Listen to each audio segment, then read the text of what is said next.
Un tempo risorsa economica, oggi ricchezza ambientale e turistica. È il bacino del Rio Grande vicino ad Amelia, un luogo del cuore, FAI, da valorizzare. Vito Daniello.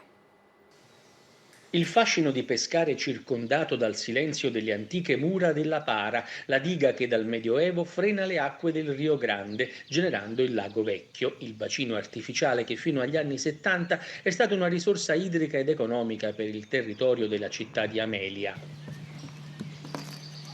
Decenni di mancata manutenzione idraulica hanno completamente interrato il lago, ridotto a pochi centimetri d'acqua, eppure con la diga del Ponte Grande, che si trova più a valle, opera ingegneristica di epoca romana, costituisce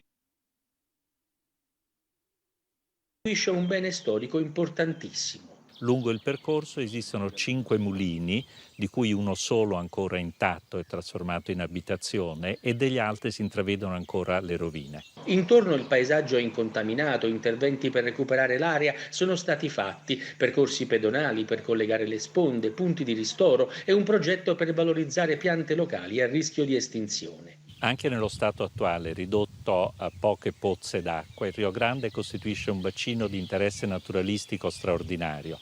Si assiste all'arrivo degli aironi, sostano qui nel corso delle loro migrazioni. Ma solo ripristinando la piena funzionalità dell'impianto si ricreerebbero le condizioni ambientali che per secoli hanno fatto del bacino del Rio Grande un esempio di biodiversità.